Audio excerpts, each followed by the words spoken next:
देखिए, mark Twain ने एक बार एक बात कही कि किसी भी आदमी के जीवन में 2 दिन बहुत इंपॉर्टेंट होते हैं। पहला दिन वो जिस दिन उसका बर्थ होता है, दूसरा दिन वो जब वो ये जान पाता है कि दरअसल उसका बर्थ क्यों हुआ है।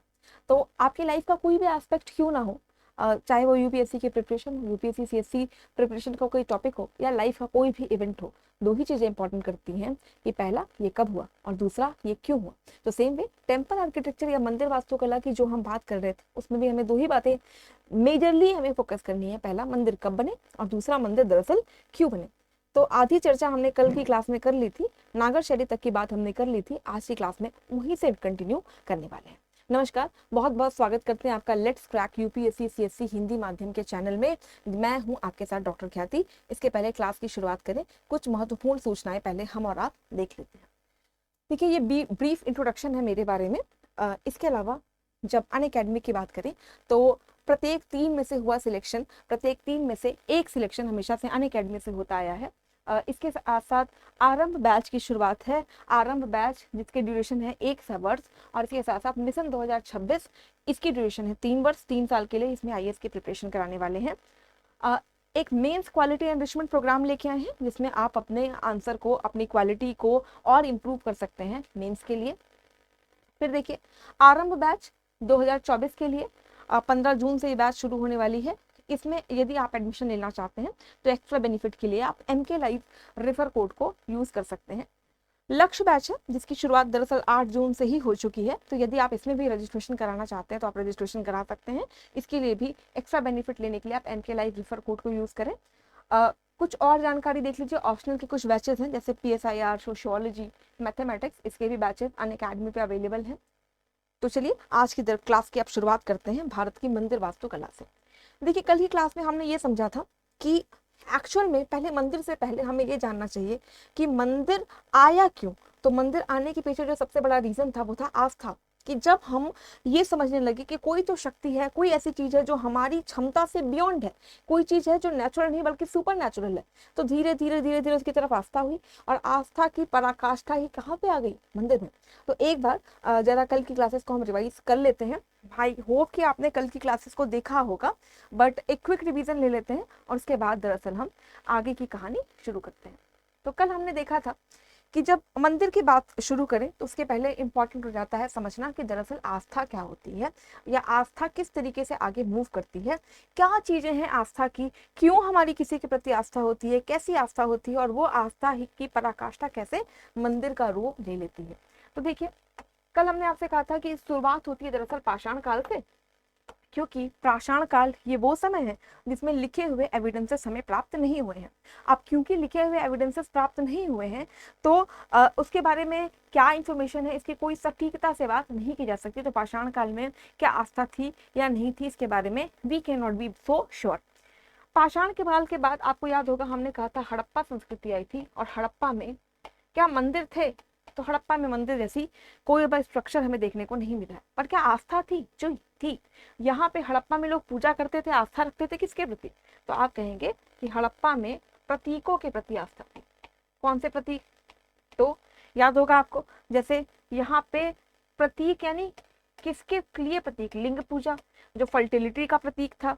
इसके अलावा मातृ देवी की पूजा जो अगेन जो है उर्वरता की देवी है, ठीक है।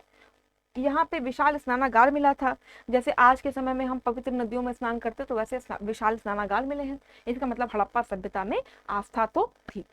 हड़प्पा सभ्यता के बाद जब हम वैदिक काल में गए तो वैदिक काल में भी यह आस्था की जो सिलसिला है वो जारी रहा। वैदिक काल ये वो समय है जहाँ के इतिहास के बारे में हम प्रामाणिक तौर पर कह सकते हैं, क्योंकि यहाँ पे हमें लिखित एविडेंसेस मिले हुए हैं, और वो लिखित एविडेंसेस ही दरअसल क्या है, वेद है। तो वेदों में जिनकी चर्चा मिली है वो प्रकृति में देखे जाते हैं। वेद में सूर्य की बात है, वेद में गायत्री की बात है, तो वेद में प्रकृति की बात है, और हड़प्पा में प्रतीकों की बात है। यहाँ प्रतीक की पूजा और यहाँ पे प्रकृति की पूजा, ठीक। अब क्योंकि हमने आपको बताया था ये वेद पे आधारित व्यवस्था थी, और धीरे धीरे धीरे धीरे वेद में क्या आ गई, जटिलता आ गई। यहाँ पे बलि जैसा कॉन्सेप्ट आ गया। जब बलि वगैरह आने लगा तो धीरे धीरे लोग वेदों से शिफ्ट होने लगे, और इस समय तक भारत 600 ईसा पूर्व में एंटर कर चुका था। और 600 ईसा पूर्व ये वो समय है जब भारत में कुछ नए धर्मों का उदय हुआ, जिसमें जैन, बौद्ध, फिर आपको याद होगा चारवाक, आजीवक, ठीक है, मखली गोशाल, ये सारे नए नए धर्म आने लगे। तब तक वेदों ने भी क्या किया, अपना रिवाइवल शुरू किया। वेद भी अपने पुनरुत्थान के दौर से गुजरने लगे। भारत अब तक मौर्य से मौर्योत्तर काल में है, और ये मौर्य से मौर्योत्तर काल बुद्ध काल के लिए जाना जाता है। अतः इस समय स्तूप, चैत्य, विहार, ये सारे जो स्ट्रक्चर हैं वो बनने शुरू हुए। कल की क्लास में हमने आपको स्तूपा की फोटो भी दिखाई थी कि इस समय ये वो समय है जब स्तूप वगैरह बन रहे हैं। यहाँ जो जटिलता है, इसमें जब समापन हुआ तो उपनिषदीय परंपरा आई, और उपनिषद से ही धीरे धीरे इमर्जेंस हुआ भक्ति का। तो कहा गया भक्ति क्या है, यानी ईश्वर के प्रति इच्छा रहित समर्पण ही क्या है, भक्ति है। ठीक है, जहाँ पे कॉन्सेप्ट आता है त्वमेव सर्वम मम देव देव, जहाँ पे ये माना गया कि हे देव आप मेरे सब कुछ हैं। तो इसका मतलब नहीं आप आरती करते तेरा तुझको अर्पण क्या लागे मेरा, मतलब जो भी कुछ है वो सब कुछ आपका है। तो जब सब कुछ आपका है तो मेरी कोई इच्छा उसके प्रति होनी नहीं चाहिए। तो भक्ति का मतलब क्या बताया गया, इच्छा रहित समर्पण। समर्पण किसके प्रति, कहा गया ईश्वर के प्रति। फिर ये भाई ईश्वर कौन है, तो कहा गया ईश्वर वो है जो निराकार है, जिसका कोई आकार नहीं है, वो बिना पैर के चलता है, बिना हाथ के सारे काम करता है ना। तो जब वो निराकार है लेकिन वो अपने भक्तों की पुकार पे, पढ़ा होगा आपने, यदा यदा ही धर्मस्य ग्लानिर्भवति भारत, है ना, ये जो लिखा हुआ है इसमें बताया क्या क्या कि जब जब धर्म की हानि होगी तो यही निराकार साकार रूप लेके अवतरित होते हैं। यानी ये वो टाइम है जब भारत में अवतारवाद का सृजन हो रहा था। अब अवतार को रखने के लिए आपको कोई जगह चाहिए, यानी भगवान तो सगुण हो गए, ये हमारे आप भी जैसे दिखते हैं। तो इस ईश्वर से जब मुझे अपनी बात करनी होगी, ईश्वर से संबंध बनाना होगा, ये संबंध कैसा होगा, याद करिएगा, त्वमेव माता यानी माता का भी संबंध होगा, त्वमेव पिता पिता का भी संबंध होगा, बंधु का भी होगा, सखा का भी होगा। तो इस ईश्वर से बात करने हम दोस्त के घर जाते हैं ना, तो इस भगवान के लिए भी तो कोई जगह होनी चाहिए। और धीरे धीरे हम गुप्त काल में आ गए, यानी गुप्त काल ये वो समय है जब भारत में मंदिर की शुरुआत हुई। कल आपको याद होगा हमने बताया था शुल्ब सूत्र आ गया था इस समय। इसके अलावा कि शिल्प शास्त्र आ गया था, जहाँ पे हमारे पास टेक्नोलॉजी आ गई थी कि मंदिर वगैरह कैसे बनाए। तो ये वो टाइम है जब मंदिर की शुरुआत हुई। अब मंदिर को हम डिवाइड करते हैं तो भूगोल के हिसाब से, कि भूगोल के हिसाब से नागर मंदिर होगा, द्रविड़ मंदिर होगा, और जहाँ उत्तर भारत का मंदिर वो नागर, दक्षिण भारत का मंदिर वो द्रविड़, और जो दोनों का हाइब्रिडाइजेशन है, जो दोनों का अमलगमेशन है, जो दोनों का मिश्रण है, उसको हम कहते हैं देसर। आप फिगर से देख लीजिए, देखिए ये आपका दक्षिण भारत आपको दिख रहा है। तो दक्षिण भारत में ये जो पूरा मंदिर है, ये जो दक्षिण भारत का पूरा कॉन्सेप्ट है, दक्षिण भारत में बनने वाले मंदिर हो गए आपके द्रविड़, वही उत्तर भारत में बनने वाले मंदिर हो गए आपके नागर, ये द्रविड़, और जो इन दोनों का अमलगमेशन हुआ ये हो जाएगा आपका देसर। ठीक, तो कल हमने नागर शैली तो देख ही ली थी कि नागर मंदिरों का विकास कैसे हुआ। आज हमें आज की क्लास में द्रविड़ मंदिरों से शुरुआत करनी है। पहली बात कि द्रविड़ मंदिर है, याद रखिएगा, द्रविड़ मंदिर का मतलब है दक्षिण भारत में बने हुए मंदिर, दक्षिण भारत के बने हुए मंदिर। तो बट ऑब्वियस सी बात है, इसको बनाने में दक्षिण भारत में जो राजवंश रहे होंगे, चेल, चोर, है ना, चोला, पांड्या, ठीक है, इन लोगों का योगदान है। यानी दक्षिण भारत के राजाओं ने मंदिरों को कैसे प्रश्रय दिया, मंदिर कैसे डेवलप हुए, वो है आपके द्रविड़ मंदिरों की कहानी। अब द्रविड़ मंदिर, अगर आप नेशनल एंथम अगर आपको रिकॉल हो रहा हो तो आपने देखा होगा द्रविड़ उत्कल बंग। तो द्रविड़ मतलब आपके दक्षिण भारत, उत्कल मतलब उड़ीसा का मैदान, और बंग मतलब बंगाल। ये सारी चीजें आप नेशनल एंथम में सुनते हैं, बोलते हैं, ठीक है। तो वहां से आप अंदाजा लगाए, द्रविड़ मतलब दक्षिण भारत की बात हो रही है, और नागर मतलब उत्तर भारत के मंदिर की बात हो रही है। यदि आप आर्यावर्त को समझते हो तो पहले भारत को हम आर्यावर्त कहते थे।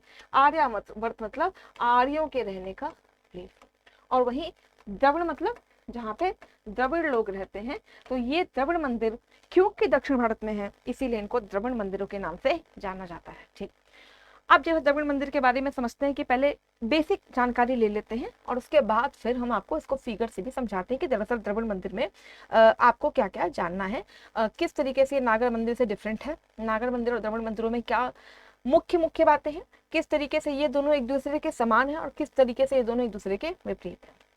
देखिए, खास बात याद रखिएगा कि यदि हम द्रविड़ मंदिरों की बात करें, दक्षिण भारत के मंदिरों की बात करें, तो कहीं ना कहीं जो दक्षिण भारत के मंदिर हैं वो ज्यादा स्पेशियस हैं, बहुत बड़े बड़े बने हुए हैं। ठीक है, बड़े बड़े बने, उनका जो साइज है, जो आकार है, वो बहुत ज्यादा है, ज्यादा एरिया को कवर करता है। यदि आप इसको समझे तो आप ऐसे अनुमान लगा सकते हैं कि जब अंग्रेज भारत में आए थे तो उन्होंने कर व्यवस्था लागू की थी, है ना। कहते हैं कि अंग्रेजों का शासन भारत में किन चीजों पे चला था, तो उसमें जो 3-4 चीजें थी, उसमें सबसे पहली चीज थी लैंड रेवेन्यू यानी भू राजस्व कर। दूसरा हो गया आपका सिविल सेवाएं। तीसरा हो गया आपकी आर्मी, है ना। तो जब आर्मी पे अटैक हो गया तो लगा कि भाई अब तो ब्रिटेन को अपना बोरिया बिस्तर बांधने का समय आ गया है। बहरहाल अगर हम बात करें लैंड रेवेन्यू की, तो आप याद करिए कि उत्तर भारत में जो उन्होंने कर व्यवस्था लगाई थी, मोर और लेस हम उसको क्या कहते थे, जमींदारी। और जब दक्षिण भारत में वही कर व्यवस्था थी, तो जो दक्षिण भारत का मेजर जो लैंड रेवेन्यू सिस्टम था उसको हम कहते थे रैयतवाड़ी। क्यों? क्योंकि जो आपका उत्तर भारत है वहां पे जोत का साइज कम है, छोटे छोटे लैंड है, तो उनके ऊपर एक जमींदार बिठाओ और उससे जो है कलेक्शन करते रहो। लेकिन जब हम दक्षिण भारत की बात करते हैं तो भाई वहां पे लैंड का साइज बहुत बड़ा बड़ा है। एक एक रैयत से कहोगे तुम्हारे ऊपर ये जमींदार बैठा है तो आपको मानेगा? बिल्कुल नहीं मानेगा। तो जरूरी यह था कि हर रैयत से क्या करें, डायरेक्ट कनेक्शन बनाए। इसीलिए दक्षिण भारत में टैक्स सिस्टम रैयतवाड़ी था। और सेम वे जब हम बात करते हैं आपके साउथ इंडियन टेम्पल की, द्रविड़ मंदिरों की, तो द्रविड़ मंदिरों का साइज बड़ा है। इसका मतलब जिन लोगों ने मंदिरों को दान दिया उन्होंने ज्यादा मात्रा में दान दिया, ज्यादा भू का दान किया। तो जब ज्यादा भू मतलब लैंड, तो जो मंदिर है उनका आकार बड़ा हो गया। ठीक, अब जरा बेसिक प्रॉपर्टीज पहले हम और आप देखें कि द्रविड़ मंदिरों की खास खास बातें क्या हैं, फिर उसको हम फिगर में समझते हैं। देखिए खास खास बातें, लेट मी हाईलाइट कि सबसे पहले कह रहा है द्रविड़ मंदिर एक मिश्रित दीवार के भीतर होता है। द्रविड़ मंदिर की जो सबसे खास बात होती है, द्रविड़ मंदिर हमेशा चार दीवारी के अंदर बनते हैं। ठीक, दूसरी चीज, हमेशा इसमें एक प्रवेश द्वार होता है और इस प्रवेश द्वार को हम गोपुरम कहते हैं। दूसरी चीज, फिर आए तो आपको याद होगा कि क्या नागर मंदिरों में गर्भगृह था। गर्भगृह मतलब जहाँ पे मुख्य देवता रहता है। और गर्भगृह से अगर हम सीधा सीधा एग्जांपल लें, गर्भगृह मतलब क्या, गर्भगृह मतलब जहां से सृजन प्रारंभ हो। और गर्भगृह का ये भी मतलब है कि सृजन प्रारंभ हो और सृजन को वो लेवल दे दिया जाए कि अब ये सृजित व्यक्ति के हाथ में है, ये सृजित के हाथ में है कि अब उसको किस लेवल पर बढ़ना है। जैसे माँ के गर्भ में ही शिशु का पूर्ण विकास हो जाता है, उसका दिमाग बन जाता है, उसके हाथ पैर बन जाते हैं। अब शिशु प्रधानमंत्री बनेगा, शिशु राष्ट्रपति बनेगा, शिशु आईएएस ऑफिसर बनेगा, शिशु और बहुत बड़े बड़े काम करेगा। ये डिपेंड किस पे कर रहा है, शिशु की क्षमता पे। यानी गर्भगृह ये वो स्थान, गर्भ वो स्थान जो व्यक्ति को उसके ऑप्टिमम लेवल तक पहुंचा दे। और उसके बाद की पूरी जो चीजें हैं वो डिपेंड किस पे हो जाएंगी, तो स्वयं व्यक्ति पे। तो बिल्कुल जो हम समाज में देखते हैं उसी का रिफ्लेक्शन आपके किसमें है, मंदिरों में। जो हम राजनीति देखते हैं उसी का रिफ्लेक्शन कहाँ है, मंदिर में। तो मंदिर में गर्भगृह बनाने का सीधा मतलब यह है कि गर्भगृह में बैठने वाला देवता ये उस लेवल तक आपका विकास कर सकता है कि जिसके बाद आप में यदि क्षमता होगी तो आप आगे बढ़ जाओगे, यदि क्षमता नहीं होगी तो राजा ने अपनी तरफ से विकास की ऑप्टिमम लेवल तक आपको पहुंचा देना है। तो गर्भगृह आपके नागर मंदिर में भी थे, गर्भगृह आपके द्रविड़ मंदिरों में भी है। ठीक, तो गर्भगृह है। अब गर्भगृह के ठीक ऊपर याद करिए, नागर मंदिरों में क्या था, शिखर, पर द्रविड़ मंदिरों में है इसी शिखर को विमान कहते हैं। फिर आइए यहाँ पे कलश और इसकी जगह पे स्तूपिका है। यहाँ पे लिखा नहीं है, स्तूपिका जो है पाई जाती है। यहाँ पे द्वारपाल का कॉन्सेप्ट है कि मंदिर के पास द्वारपाल रहेंगे ही रहेंगे। मंदिर प्रांगण में जलाशय यानी तालाब का होना जरूरी है। ठीक है, अब जरा इसको फिगर से देखते हैं एक करके। ये जो सामने आपके स्ट्रक्चर दिख रहा है ये द्रविड़ मंदिरों का स्ट्रक्चर है। पहले हम आपको फिगर ड्रॉ करके समझाते हैं और उसके बाद फिर आपको इस फिगर पे भी लेके आते हैं कि द्रविड़ मंदिरों की जो हम बात कर रहे हैं ये नागर मंदिरों से अलग कैसे हैं, द्रविड़ मंदिरों की खास खास बातें क्या है। देखिए जब हम द्रविड़ यानी दक्षिण भारत के मंदिरों की बात करें तो अगेन जो सबसे प्राइम चीज होगा वो होगा कि ये मंदिर हमेशा और हमेशा एक बाउंड्री वॉल के अंदर बनते हैं, एक चार दीवारी के अंदर बनते हैं। तो ये हो गई आपकी बाउंड्री वॉल। इस बाउंड्री वॉल के अंदर मंदिर बनने वाले हैं। ठीक, अब जब इस बाउंड्री वॉल के अंदर मंदिर बनेंगे तो याद करिए कल हम लोगों ने कहा था कि जब हम नागर मंदिरों की बात करते हैं तो वो हमेशा एक प्लेटफॉर्म से बनते हैं ना। जागती बताया था आपको कि जागती के ऊपर जो है मंदिर बनेंगे। पिछली कक्षाओं में हमने इसकी चर्चा की थी कि नागर मंदिर हमेशा प्लेटफॉर्म के ऊपर बनता है जिसको हम जागती कहते हैं।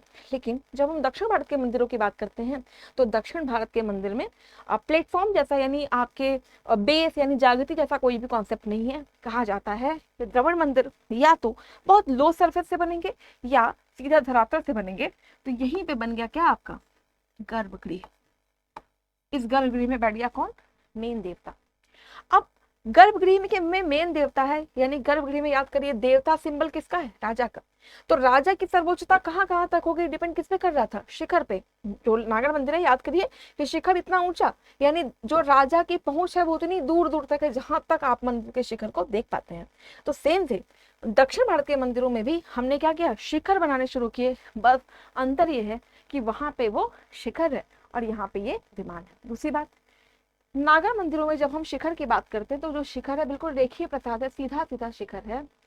लेकिन वहीं दक्षिण भारत के मंदिरों की बात करें तो ये शिखर सीधा ना होके पिरामिड की तरह है। ठीक है, अब पिरामिड की यदि हम बात करें तो अब पता होगा ना पिरामिड कैसे होता है, सीढ़ी की तरह। ठीक है, बाद में एक होगी। क्या सिम्बलाइज करता है ये पिरामिड, पिरामिड जैसा क्यों बनाया होगा। देखिए यहाँ पे ये बताना चाह रहे हैं कि जो राजा है बिल्कुल एक्टिव है, सारी जगह पे जीतता जा रहा है, जीतते जीतते जीतते जीतते जीतते जीतते सारी शक्ति किसके हाथ में आ गई, राजा के हाथ में। बिल्कुल पिरामिड की तरह करते करते करते करते हम बिल्कुल एक तो यहाँ से सबकी सारी की सारी शक्ति अल्टीमेटली किसमें निहित है, किंग में निहित है। यानी मुख्य देवता किसका रिप्रेजेंटेटिव है, किंग का, आपके राजा का। तो जैसे भगवान में सब निहित है, क्योंकि ईश्वर सर्वोच्च सत्ता है, तो सर्वोच्च सत्ता मतलब सारी सत्ताएं जहां पे आके रुक जाएं वहीं पे हो जाएगी आपकी सर्वोच्च सत्ता। तो मंदिर बिल्कुल इसी का रिफ्लेक्शन कर रहे हैं। ये हो गया आपका, इसको हमने कहा ये हो गया विमान, ये हो गया गर्भगृह, ये हो गया विमान। अब विमान के ठीक ऊपर नागर मंदिरों में बनते थे आपके कलश, पर यहाँ पे कलश की जगह बनता है आपका स्तूपिका, इसको हम कहते हैं स्तूपिका। अगेन स्तूपिका के ऊपर ध्वज। ठीक है, इसको यहां से कर लीजिए तो ज्यादा क्लियर होगा। मंदिर प्रांगण के अंदर बनेगा आपका तालाब, बनना ही बनना है। अब जरा सोचिए तालाब क्यों बनाते होंगे, अभी भी हम और आप देखते होंगे कि मंदिर में जाइए या गुरुद्वारे में जाइए तो वहां पे पानी की व्यवस्था रहती है ना, जहाँ पे आप पैर वैर धुलते हैं, आचमन करते हैं, अपने ऊपर डालते हैं, छिड़कते उड़े कि भाई हम पवित्र हो गए। कुछ लोग नहाते भी हैं, सरोवर होता है पवित्र सरोवर, सरोवर आपने गुरुद्वारों में भी देखा होगा, मंदिरों में भी रहता है। क्यों, क्योंकि हम ऐसा मान के चलते हैं कि जब हम सोसाइटी में होते हैं तो समाज में हमारे पास काम, क्रोध, मद, लोभ, ईर्ष्या, अहंकार, इस तरह के विकार आ जाते हैं। और जैसे ही मैं ईश्वर की शरण में जाऊं तो मुझे इन काम, क्रोध, मद, लोभ, ईश्वर इच्छाओं का या अपनी ईर्ष्याओं का त्याग कर देना चाहिए। तो मंदिर के अंदर तालाब ये सिंबलाइज नहीं करते कि जाओ जाके नहा लो, नहाने का मतलब तो हो गया आपकी बॉडी की प्योरिटी। यहाँ पे दोनों प्योरिटी की बात हो रही है, body as well as your mind, यानी आपके मन की पवित्रता और आपके शरीर की पवित्रता कि जैसे ही उस पवित्र सरोवर में, जैसे ही आप उस तालाब से पवित्र कर लेते हैं अपने आप को, नहा लेते हैं, या जो ऐसे चढ़ते हैं ना पवित्र पवित्र होगा इस तरीके से, तो ये सिंबलाइज करता है कि इसके बाद आप सारे विकारों से मुक्त हो गए। अब आप इस कंडीशन में आ गए हैं कि अब मुख्य देवता आपको दर्शन दे, तो तालाब होगा ही होगा। ठीक, इसके अलावा फिर यहाँ से ये पूरा का पूरा स्ट्रक्चर जिसको हम कहते हैं मंडप।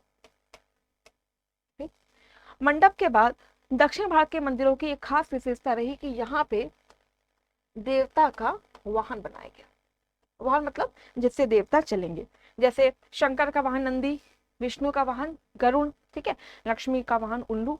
तो जो वाहन है वाहन बनाए जाते थे। अब वाहन के पीछे का भी कॉन्सेप्ट है कि वाहन क्यों बनाए गए। देखिए कहीं ना कहीं वाहन का मतलब होता है, जैसे अगर मान लो हमें कहीं जाना है सपोज करो, तो हम अपनी स्कूटी, अपनी बाइक, अपनी कार बाहर निकाल के खड़ा कर लेते हैं ना कि बस अब रेडी है। तो जस्ट बाहर यानी गर्भगृह के ठीक सामने, देवता के ठीक सामने वाहन ये सिंबलाइज कर रहा है कि वाहन एकदम तैयार है, मालिक सरकार हम एकदम तैयार हैं, जैसे ही आप कहेंगे आपका इशारा होगा और हम आपको लेके चल देंगे। इसका मतलब कहीं ना कहीं ये भी सिंबलाइज हो रहा है कि अगल बगल के राजा ये जान ले कि हमारा जो किंग है, जो यहाँ पे बैठा हुआ है, ये बिल्कुल एक्टिव है, इस पे बिल्कुल आक्रमण करने की आप सोचिएगा भी मत। इतना एक्टिव है कि एक इशारा मिलेगा और किंग जो है वाहन बिल्कुल रेडी है और तुरंत आक्रमण कर देंगे। सेम वे गर्भगृह में जो बैठा हुआ देवता है वो इतना एक्टिव है कि इसके पास वाहन बिल्कुल तैयार है, और जैसे ही इशारा मिलेगा वाहन के साथ देवता निकल जाएंगे। यानी यहाँ पे कहीं ना कहीं ये भी दिखाया जा रहा है कि राजा आपका गतिशील है, गतिमान है, हमेशा क्या करता है, मूव करते रहता है। ठीक, तो वाहन होगा। दूसरी जो सबसे अहम खास बात है वो ये कि जब हम द्रविड़ मंदिरों की बात करते हैं तो द्रविड़ मंदिरों में मंदिर के अंदर जाने के लिए गोपुरम बनाए गए। गोपुरम से समझिएगा जैसे हमारे घरों में गेट होता है, किसी भी प्रांगण, किसी भी प्रीमाइस के अंदर जाने के लिए पहले आपको गेट से जाना पड़ता है। तो द्रविड़ मंदिरों की खास बात ये रही कि इसके अंदर गेट भी बनाए जाते थे, आप गेट से होके फिर जाएंगे। बाद में अभी हम थोड़ा सा आपको दिखाते हैं कि एक टाइम ऐसा आया कि जितने ऊंचे ये विमान उतने ही ऊंचे गोपुरम के भी शिखर बनाए गए। कैसे बने, क्या हुआ, ये भी हम चर्चा करते हैं। तो ये पूरा आपका स्ट्रक्चर हुआ। क्या क्या खास बात है कि देखिए यहाँ पे गर्भगृह, गर्भगृह के ऊपर विमान, स्तूपिका, ध्वज, मंडप, और ये हो गया आपका वाहन, और यहाँ पे हो गया गोपुरम। खास बात ये भी रही कि कहते हैं कि दक्षिण भारत के लोग जब यात्रा पे जाया करते थे, देशाटन पे जाते थे, तीर्थ यात्रा पे जाया करते थे, तो क्योंकि वर्तमान जैसी सुविधाएं उस समय पे नहीं थी, तो ऐसे में जब लोग जाते थे तो एक डाउट ये रहता था कि भाई हम वापस आएंगे कि नहीं। तो वही कुल मिला के बात कि जो मेरा है वो तेरा है, यानी जो कुछ भी मेरे पास है वो सब उसी असीम शक्ति का है, ईश्वर का है, तो क्यों ना मैं अपनी सारी चीजें उस ईश्वर को वापस करके जाऊं। तो जब उस समय लोग तीर्थ यात्रा पे जाया करते थे तो अपनी प्रॉपर्टी वगैरह मंदिरों को देके जाया करते थे। ऐसे में मंदिरों के पास बहुत पैसे, मंदिरों, ये जो दक्षिण भारत के मंदिर हैं, इस मंदिर के अंदर मेले लगने लगे, मंदिर के अंदर आपकी आवश्यकता की हर चीजें मिलने लगी। इसीलिए दक्षिण भारत में मंदिरों को चलता फिरता शहर भी कहा जाता है। ठीक, मेरे ख्याल में यहाँ तक आप बात समझ गए होंगे। तो कुछ चीजें जरा फिगर में भी देख लीजिए। देखिए ये पूरा मंदिर आपका दक्षिण भारत के मंदिर का ये स्ट्रक्चर है, जहाँ पे ये पूरा स्ट्रक्चर देखिए पिरामिड की तरह। ये हो गया आपका विमान, ये है आपका गर्भगृह, गर्भगृह में बैठा है आपका मुख्य देवता। ये पूरा स्ट्रक्चर है आपका मंडप का, यहाँ पे है आपका वाहन, और ये पूरा चार दीवारी से घिरा हुआ है, बीच में यहाँ पे तालाब होगा। तो यहाँ तक मेरे ख्याल में आप बात समझ गए होंगे कि द्रविड़ मंदिरों का जो बेसिक प्लान है, द्रविड़ मंदिर में बेसिक मतलब कि ये तो होना ही होना है, ये था द्रविड़ मंदिरों का बेसिक प्लान। मतलब ये ऐसे चीजें हैं कि ये तो रहेंगे ही रहेंगे। अब जरा कल की क्लास याद करिए। कल की क्लास में मैंने आपको कहा था कि नागर शैलियां, नागर मंदिर भी आगे चल के कई सब शैलियों में या उप शैलियों में डिवाइड हो गए। जैसे कल आपको याद होगा कि कुछ तो बेसिक प्लान है कि भाई शिखर होगा, बिल्कुल होगा, आमलक होगा, कलश होगा, ध्वज होगा, नट मंदिर होगा, भोग मंदिर होगा, ये सारी चीजें हैं। बट कहीं ना कहीं धीरे धीरे नागर मंदिरों को लेके कुछ डिवीजन हुए। ठीक है, जैसे याद होगा आपको, हम लोगों ने ये भी समझा था कि भाई नागर मंदिर में, यदि आपने नहीं देखा तो एक बार वो जाके आप प्लेलिस्ट में या जो प्रीवियस वीडियोस है वहां पे भी जाके आप जो वीडियो है उसको देख लीजिए, तो आपको ज्यादा अच्छी अंडरस्टैंडिंग होगी। बहरहाल नागर शैली में हमने देखा था ना कि जैसे खजुराहो मंदिर है तो उत्तर भारत का, यानी पूरा स्ट्रक्चर नागर शैली के जैसा।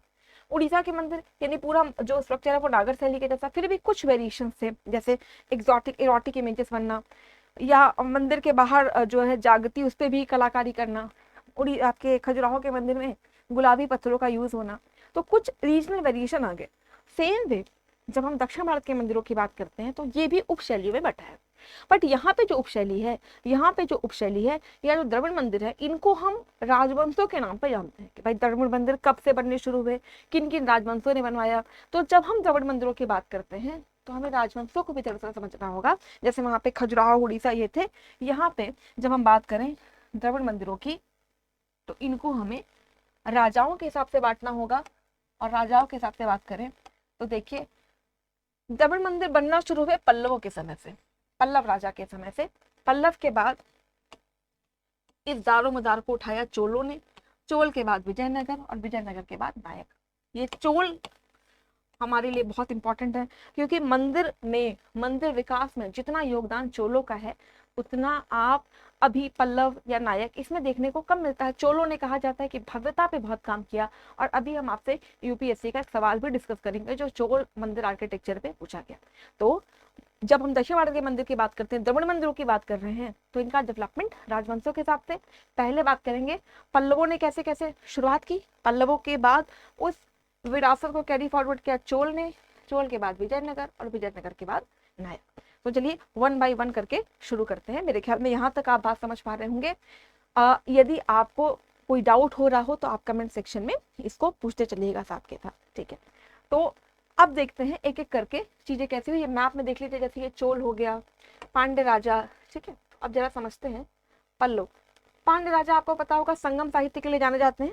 जो संगम कराई गई थी वो पांड्यों के समय पे कराई गई थी। ठीक है, तो जरा देखिए, ये सबसे पहले बात करते हैं पल्लव की। पल्लव जो मंदिर है, पल्लव मंदिर, अब बट ऑब्वियस सी बात है कि ये आपका बने तो हैं द्रविड़ मंदिर में, दक्षिण भारत के मंदिर में। तो देखिए जरा पल्लव की बात करें, कहा जाता है पल्लव में मंदिर डेवलपमेंट को चरणों में बांटना है। प्रथम चरण, पहले भाई मंदिर ऐसे बने, द्वितीय और तृतीय। राजाओं के हिसाब से इसकी बात होती है कि पहले कोई राजा आए तो ऐसा मंदिर बना दिए, फिर आए तो ऐसा कर दिए, फिर आए तो ऐसा कर दिए। तो बेसिकली पल्लवों में मंदिर डेवलपमेंट को या टेम्पल कंस्ट्रक्शन को, टेम्पल आर्किटेक्चर को 3 भागों में बांट के हम समझते हैं। एक को कहते हैं महेंद्र वर्मन, राजा के नाम पे जानते हैं, तो महेंद्र वर्मन ने क्योंकि इसकी शुरुआत की इसलिए इसको महेंद्र वर्मन स्टाइल या महेंद्र वर्मन शैली कहा जाता है। महेंद्र वर्मन ने जो मंदिर बनवाया इसको हम रॉक कट मंदिर कहते हैं, शैलकृत मंदिर कहते हैं। क्या है अब इस पे आते हैं। इसके बाद आता है नरसिंह वर्मन, नरसिंह वर्मन ने जो मंदिर बनवाया उसको हम रथ मंदिर कहते हैं। फिर आता है राजसिंह शैली, इनके द्वारा बनवाए हुए जो मंदिर थे एक्चुअली ये मुक्त खड़े मंदिर थे। आप इसमें कंफ्यूज मत करिएगा कि नोट्स बनाए नहीं बनाए, नोट्स कैसे बनाए, ठीक। टेलीग्राम का कुछ जो टेक्निकल इशू है वो सॉल्व हो जाने दीजिए, 1 से 2 दिनों का समय लगेगा। जैसे ही टेलीग्राम का इशू सॉल्व हो जाएगा आपको उस टेलीग्राम ग्रुप की लिंक मिल जाएगी और वहां से आप जो मटेरियल है उसको डाउनलोड कर लीजिएगा। इसके अलावा जो ये पीडीएफ आप पढ़ रहे हैं, इस पीडीएफ को हम लेक्चर के या वीडियो के बिल्कुल डिस्क्रिप्शन में अटैच कर देंगे, वहां से भी आप इसको ले सकते हैं, वहां से आप पीडीएफ व्यू कर सकते हैं। ज़्यादा फोकस करिए अभी समझने पे। सेकेंड मोस्ट इंपॉर्टेंट थिंग कि यदि फिर भी आपको लगता है कि भाई हम तो भूल जाएंगे, है ना, देखो ये सबकी अपनी अपनी कैपेसिटी होती है। कुछ जगह पे हमें ऐसा लगता है कि भाई ये बात हम कहीं भूल ना जाएं, ये चीज़ मुझे नहीं आती, ठीक। तो अगर आप चाहें तो उतना पार्ट आप नोट कर लें, बट फिर भी सजेशन यही होगा कि आप समझने पे ज़्यादा फोकस करें। एक बार समझ बन गई तो शायद नोट्स की रिक्वायरमेंट आपकी खत्म हो जाएगी, कम हो जाएगी, बाकी लिखा लिखाया मटेरियल आपके पास पहुंच जाएगा। जो मेरा अपना हैंड रिटन नोट्स है वो हम आपको दे देंगे। एक बार टेम्पल आर्किटेक्चर पूरा खत्म हो जाएगा देन हम आपको कुछ प्रीलिम्स के क्वेश्चन देंगे, प्रीलिम्स एग्जाम पे या प्रीलिम्स जो नेचर है क्वेश्चन का उस पर बेस कुछ क्वेश्चन दे देंगे, वो टेलीग्राम पे वो आपको अवेलेबल होंगे, वहां से आप डाउनलोड करके उन सवालों को भी सॉल्व कर लीजिएगा, जिससे आपकी जो समझ है और विस्तृत हो जाए। बहरहाल टॉपिक पे आते हैं। तो जैसे मैंने आपको कहा कि पल्लव मंदिर 3 तरीके से बने हैं। पहले जो राजा था महेंद्र वर्मन पल्लवों का, इसने जो मंदिर बनवाए वो हैं आपके रॉककट या शैलकृत। फिर है आपका नरसिंह वर्मन रथ मंदिर। फिर राज सिंह ने जो अभी का टेम्पल है जिस तरह फ्री स्टैंडिंग टेम्पल जिस तरीके से होते हैं वो बनवाया। देखिए क्या है, जब हम कहते हैं शैलकृत यानी पहले एक शैल लिया, ऐसा समझिए, सपोज करो एक ये ग्लास है, तो ग्लास मान लीजिए कि पूरा ठोस होता, तो ठोस को क्या करिए तराशना शुरू कर दीजिए और खोखला करके मंदिर बना लीजिए। मेरे ख्याल में आप समझ पा रहे होंगे कि कोई ठोस चीज को इसको काटते जाइए, यानी एक ही पत्थर को काटते काटते क्या कर दीजिए, एक स्ट्रक्चर दे दीजिए। शैल को, शैल मतलब रॉक मतलब शैल को काट के बना दिया गया मंदिर, तो इसको कहते हैं शैलकृत मंदिर। देखिए फोटो में ये जो मंदिर है, ये जो सामने आप स्ट्रक्चर देख पा रहे हो, ये एक बड़ा सा एकाश्म पत्थर है, मोनोलिथिक है। मोनोलिथिक मतलब एकाश्म, इसी को काटिए और काट के मंदिर जैसा स्ट्रक्चर बना दीजिए, इसी को हम कहते हैं शैलकृत, ठीक। अब जैसे अभी हमने द्रविड़ मंदिरों में देखा कि आमलक होगा, सॉरी स्तूपिका होगा, विमान होगा, तो ये सारा स्ट्रक्चर तो यहाँ पे नहीं देखने को मिल रहा है। तो ये आरंभिक मंदिर है, प्रारंभिक मंदिर है, तो प्रारंभिक मंदिर इसको हम शैलकृत कहते हैं, ठीक। शैल को काट के, शैल को तराश के बनाया हुआ मंदिर। फिर नरसिंह वर्मन जो दूसरा पल्लव राजा था, इसने जो बनवाया इसको रथ मंदिर कहते हैं। रथ मतलब ये भी एक ही पत्थर है, इस पत्थर को काटते काटते काटते काटते जो संरचना दे दी गई वो रथ की दे दी गई। यदि आपको पता हो तो जब चीन के राष्ट्रपति सी जिनपिंग आए थे तो इनको रथ मंदिर जो महाबलीपुरम है वहां पे लेके गए थे, तो ये रथ मंदिर है। रथ मंदिर के में एक खास बात याद रखिएगा कि कुल कितने रथ हैं, तो याद रखिएगा वहां पे कुल 7 रथ हैं, जिसमें 5 पांडवों के रथ हैं और आपका गणेश रथ है, द्रौपदी रथ है। जो सबसे बड़ा रथ है वो युधिष्ठिर का है और जो सबसे छोटा रथ है वो द्रौपदी का है, जो कहीं ना कहीं ये भी दिखा रहा है कि समाज में पितृसत्तात्मक यानी पेट्रियार्कल सोसाइटी है, कि जो फादर है मेल ऑफ द फैमिली है उसका जो सबसे बड़ा है और जो फीमेल ऑफ द फैमिली है उसका छोटा रथ है। दूसरा यहाँ पे ये भी सिंबलाइज हो रहा है कि कहा जाता है कि जो सबसे चीजें प्रीशियस होती है उसको हम बहुत छुपा के रखते हैं, उसको बिल्कुल छोटा करके रखते हैं, बचा के रखते हैं कि उसको कोई नजर ना लगा ले, उसको कोई पकड़ ना ले। तो द्रौपदी प्रीशियस है 5 पांडवों के लिए, इसलिए उनको बिल्कुल समेट के रखा गया है, तो वो उनका रथ जो है छोटा है और वहीं युधिष्ठिर का रथ सबसे बड़ा है। तो देखिए सबसे पहले ये बना, फिर इसके बाद ये रथ मंदिर, यहाँ पे टोटल 7 रथ हैं और 7 रथ, 5 पांडव, गणेश रथ, द्रौपदी रथ, तो ये रथ मंदिर है, ठीक। इसके बाद पल्लवों में हमें राजसिंह शैली मिलती है। राजसिंह शैली, ये देखिए सामने आपका मंदिर, जहां से एक्चुअल में मंदिर जो द्रविड़ मंदिर है उसका स्ट्रक्चर आपको देखने मिलेगा। देखिए फिर से, ये है आपका गर्भगृह, ये देखिए पिरामिड की तरह आपका शिखर बना है, स्तूपिका और आपका ध्वज, ये पूरा स्ट्रक्चर मंडप का है। यहाँ पे आप देख पा रहे होंगे ये वाहन बना है और साइड में गोपुरम है। तो पल्लव की बात करें तो 3 तरह से मंदिर बनेगा, पहले रॉक कट, शेल को काट के, पत्थर को काट के, फिर रथ मंदिर और फिर उसके बाद फ्री स्टैंडिंग टेम्पल। मेरे ख्याल में यहाँ तक आप बात समझ गए होंगे। तो अगर द्रविड़ मंदिरों की बात शुरू करें तो सबसे पहले कहाँ से शुरू होगा, सबसे पहले पल्लव से शुरू होगा। तो पल्लव में 3 तरह के मंदिर बनाए गए। अब हम आते हैं the most important topic, Chola पे। ये पल्लवों की इस परंपरा को चोल लेके गए। देखिए पहले सवाल दिखा देते हैं आपको। सवाल ये है, चोलों ने दैत्यों की तरह सोचा, चोलों ने दैत्यों की तरह सोचा और जौहरियों की तरह काम किया। कथन के आलोक में चोलों के योगदान पर चर्चा करनी है। क्वेश्चन आपने देख लिया, अब आप जरा चोल के बारे में समझिए। ठीक है, ये चोल आर्किटेक्चर क्या। देखिए जब हम चोल आर्किटेक्चर की बात करते हैं तो जो पल्लव मंदिर थे, पल्लव मंदिर को आगे ले जाने की, एक स्टेप ऊपर उठाने का काम किया चोल ने। पर चोल मंदिरों में कुछ विशेषता देखने को मिलती है पल्लवों से के बाद, जो क्या अनोखा काम किया चोलों ने, इसके बारे में जरा देखिए 1 बाय 1, फिर हम आपको फिगर में भी दिखाते हैं। देखिए जब हम चोल मंदिर की बात करते हैं तो सबसे खास बात थी इस मंदिर का अधिक विस्तृत होना। अधिक विस्तृत मतलब थोड़ा बड़ा, कंपाउंड को बड़ा किया गया, उसके शिखर को बड़ा किया गया, शिखर को और विस्तृत किया गया। विस्तृत मतलब फैलाना, एक्सपेंड करना। तो चोल मंदिर ने एक्सपेंशन पे काम किया। जैसे आप देखते होंगे कभी आपने वो रामानंद सागर खसी चलाता था ना, रामायण, और अभी भी आता है महाभारत, ये वो, उसमें देखिए जब राक्षस युद्ध करता है, दैत्य कोई युद्ध करता है, तो सबसे पहले वो क्या करता है, हुआ करके पहले अपने शरीर को बिल्कुल बड़ा कर देता है ना, कि हम कुचल देंगे, बड़े हो जाते हैं, बड़े से दिखने लगते हैं। तो विस्तार का मतलब क्या है, बड़ा कर देना, अपनी चीजों का और विस्तार, फैलाना। तो कहीं ना कहीं चोल मंदिर विस्तृत संरचना किया, किसके, मंदिर की, और जटिलता और बड़ा करना, अपने हर चीज को बड़ा करके दिखाना। तो पहली चीज अधिक विस्तृत संरचना, ये भी रिप्रेजेंट करती है कि चोल ये बता रहे हैं कि जहां मेरा साम्राज्य है, आप अगर मैप में देखें तो देखिए चोल यहाँ पे है। ये बाद में आपने देखा होगा कि इन चोलों का विस्तार जो है आपका श्रीलंका में भी हुआ, इन चोलों का विस्तार श्रीलंका में भी हुआ, यानी दूर दूर तक अपना शासन फैलाया। तो विस्तार करने का मतलब मंदिर विस्तार से हम ये समझा रहे हैं कि आज नहीं तो कल अखंड चोल ही चोल होंगे। ठीक है, तो यहाँ पे जो चोलों ने सबसे पहला काम किया वो था, देखिए, संरचनाओं का विस्तार। फिर देखिए इन्होंने जो मंदिर बनवाए वहां पे ईंटों की जगह पत्थरों का यूज हुआ है। ठीक है, अब पत्थरों को तराश तराश के और ज्यादा सौंदर्य देने की कोशिश की गई। तो यानी सौंदर्य शास्त्र का बेजोड़ नमूना है चोल के मंदिर। ठीक, फिर से हम बात करें तो ये है आपका गोपुरम।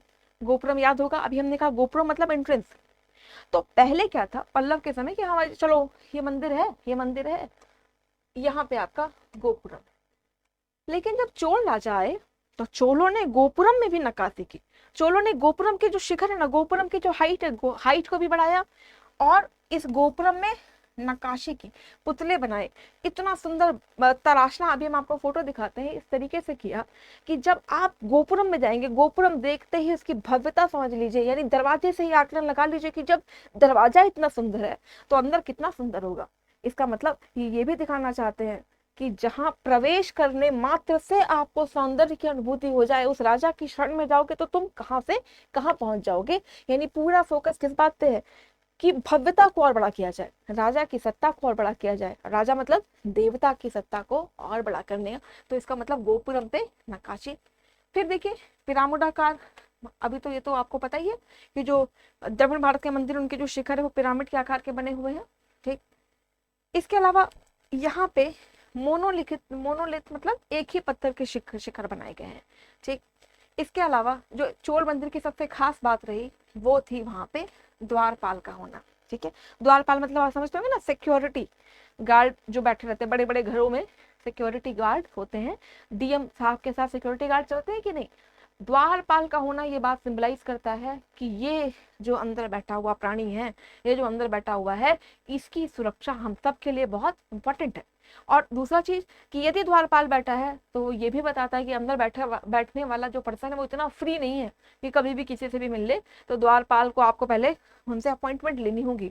तो द्वारपाल ये भी बता रहे हैं कि चोल चोल जो राजा है या जो चोल राजवंश है या जो चोलों की सत्ता रही है, उन्होंने अपने आप को बहुत ज्यादा सिंबलाइज किया कि हम हमेशा क्या है, गति में है, हम हमेशा विस्तार में लगे हुए हैं। तो बाहर कौन बैठा है, तो आपके द्वारपाल। अगर यहाँ पे मूर्तियों की भी बात करें तो जो मूर्तियां बनी हैं चोल मंदिरों में वो बहुत अच्छी नक्काशी की गई है। इसके अलावा अगर पहिए भी बने हैं तो उस पहिए पे नक्काशी की गई है। ऐरावतेश्वर मंदिर है उदाहरण के लिए, जहाँ पे पहिए बनाए गए और पहियों में भी अच्छी खासी नक्काशी देखने को मिलती है। ठीक, अब अगर आप फोटोज देखें तो आपको ज्यादा आइडिया लगेगा। देखिए ये जो आप सामने स्ट्रक्चर देख रहे हैं ये चोल मंदिर के गोपुरम का स्ट्रक्चर है। आप देखिए गोपुरम में कितनी बारीक नक्काशी की गई है। आप समझ पा रहे हैं कि ये दिखाया जा रहा है कि जिसका गेट इतना सुंदर है, जहां सिर्फ घुसने मात्र से, जहां अंदर जाने से इतनी भव्यता का अनुभव हो रहा है, तो सोचो जब उसकी शरण में होंगे तो भव्यता का आलम क्या होगा। ये है आपका गोपुरम। अब देखिए यहाँ पे ये दिखाया जा रहा है कि गोपुरम में कितने सारे लोग हैं। देखिए आपके यक्ष, यक्षिणी, गंधर्व, ये सब के सब कौन है, ये सब तो भाई बाहर पहरा दे रहे हैं।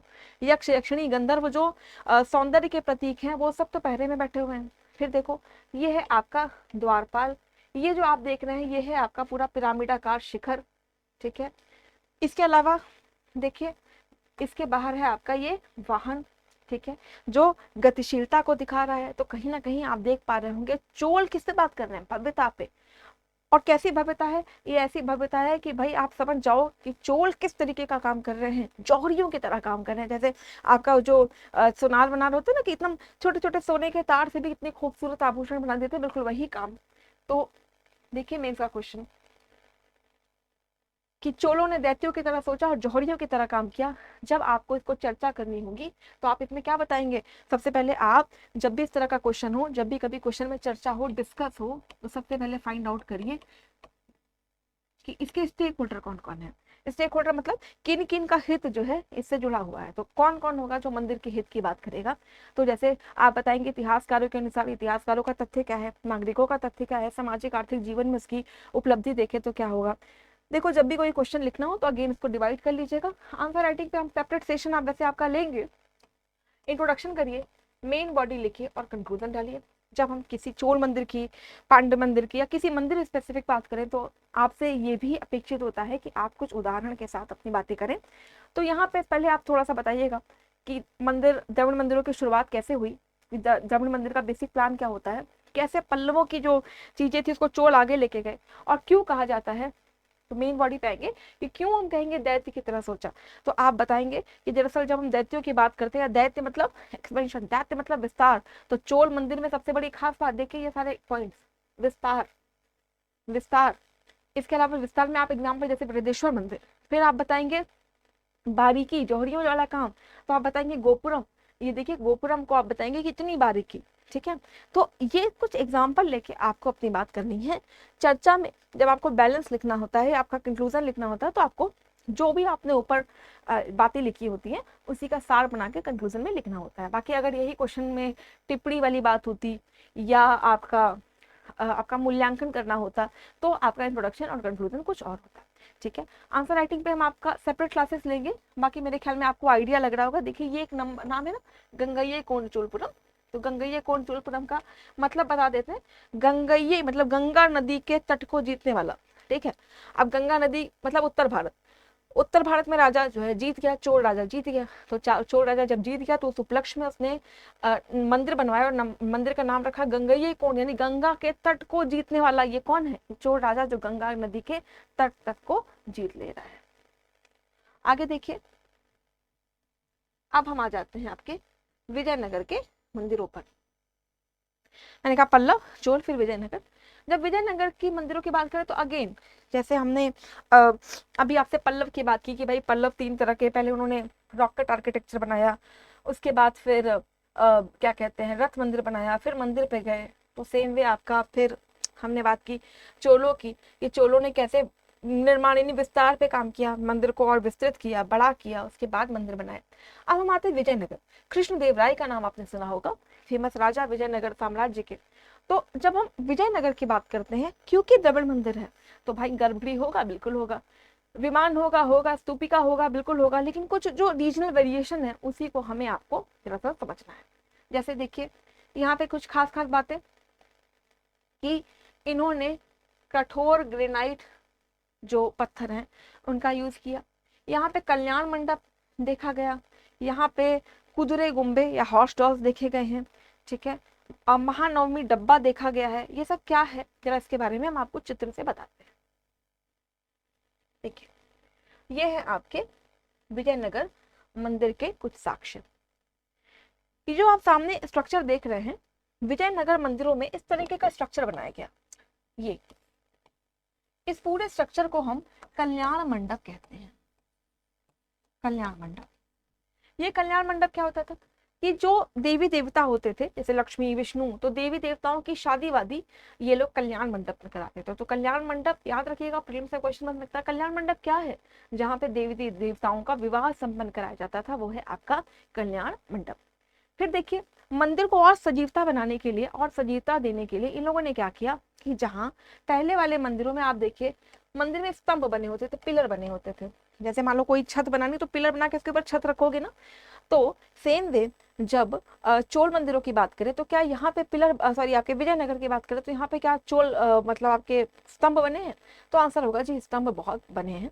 लेकिन यहाँ पे खास बात ये रही कि इन लोगों ने इस स्तंभों को आकार दे दिया। जैसे स्तंभ को तराश तराश के घोड़े बना दिए, हाथी की सूंड बना दी, आपने देखा होगा कई मंदिरों में ऐसा बना होता है ना। तो इसको हम कहते हैं क्या? हॉर्स डॉल या कुदरे गुम्बे। कुदरे गुम्बे, यदि आपने फाइन आर्ट्स पढ़ी होगी तो वहां पे ये सारी चीजें मेंशन है। तो ये कुदरे गुम्बे है जहाँ पे स्तंभों को क्या बना दिया गया? गतिमान। और देखो जब हम स्तंभ की बात करते तो स्तंभ मतलब रुकी हुई संरचना, लेकिन जब जानवर बन गए तो चलायमान। तो यानी विजयनगर ये बताना चाह रहा है चलायमान है, गतिमान है, ठीक है। यहाँ पे स्तंभ भी रुके हुए नहीं है, स्तंभ मतलब ठहराव। और जब हॉर्स डॉल बना दिया, कुदरे को गुम्बे बना दिए गए, तो मतलब ये गतिमान है। इसके साथ साथ विजयनगर जो मंदिर है वहां पे एक और स्ट्रक्चर देखने को मिलता है, इसको हम कहते हैं, बिल्कुल सीढ़ी बना के एक प्लेटफॉर्म बना देते हैं, इसको हम कहते हैं महानवमी डिब्बा। ये महानवमी डिब्बा क्या है? महानवमी डिब्बा मतलब जब ये लोग कोई फेस्टिवल होता था, महानवमी होती थी, तो ये लोग वहाँ पे क्या कहते हैं आपका फेस्टिवल मनाया करते थे, महानवमी मनाया करते थे, इसी को हम महानवमी डिब्बा कहते हैं। तो आपका पल्लव चोल विजयनगर आप समझ गए होंगे। तो मेरे ख्याल में आपको ये समझ में आ गया होगा, एक तरफ हमारे हाथ में नागर मंदिर है जो उत्तर भारत के मंदिर है, एक तरफ आपका द्रविड़ मंदिर है जो दक्षिण भारत के मंदिर है। दक्षिण भारत के मंदिर और नागर मंदिर दोनों में आपने देखा कि कुछ अंतर है और कुछ जो है एक दूसरे से समानता है, ठीक। अब इसके बाद जरा देखिए कंपैरिजन कर लेते हैं, क्या क्या चीजें हैं नागर मंदिर की और क्या क्या चीजें हैं द्रविड़ मंदिर की। जो आप ऊपर स्ट्रक्चर देख रहे हैं नागर मंदिर का है और ये द्रविड़ मंदिर का है।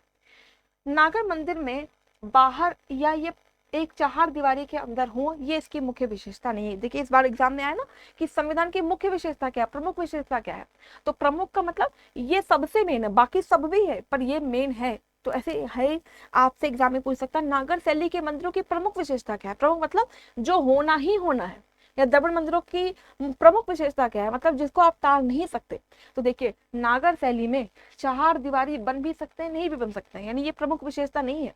लेकिन जब हम द्रविड़ शैली की बात करते हैं तो चार दीवारी होगी ही होगी। फिर नागर शैली के अंदर वाहन या आपका जो वाहन है देवता का, वो हो भी सकता है, नहीं भी हो सकता है। लेकिन जब दक्षिण भारत के मंदिर की बात करेंगे तो यहाँ पे तो भाई वाहन होगा ही होगा। तो वाहन यहाँ की प्रमुख विशेषता होगी। यहाँ पे अंदर जाने के लिए गोपुरम या रास्ता, इसकी कोई चर्चा नहीं मिलती, पर यहाँ पे तो गोपुरम होना ही होना है। अब देखिए और इसके अंदर जो है आप तालाब होगा ही होगा। लेकिन जब हम नागर मंदिर की बात करते हैं तो यहाँ पे तालाब हो या ना हो ये प्रमुख विशेषता नहीं है। अब खास खास बात ये देखिए, नागर मंदिर में गर्भगृह है, बिल्कुल है, यहाँ पे मुख्य देवता बैठा है। तो क्या द्रविड़ मंदिरों में गर्भगृह है? हाँ बिल्कुल है, यहाँ पे भी देवता बैठे हैं, मुख्य देवता बैठे हैं। इसके ऊपर बनी हुई संरचना, इसको हम कहते हैं शिखर। और वहीं यहाँ पे बनी हुई संरचना, इसको हम कहते हैं विमान।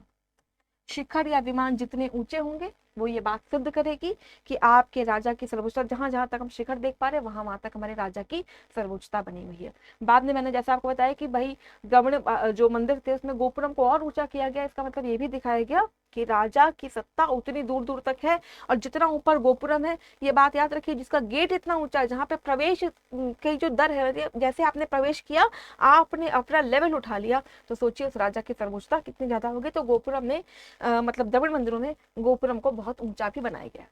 तो देखिए ये शिखर, यहाँ पे भी शिखर, यहाँ पे भी गर्भगृह, यहाँ पे भी गर्भगृह, लेकिन यहाँ पे ये आमलक और कलश है, आमलक और कलश, और यहाँ पे ये हो गया आपका स्तूपिका।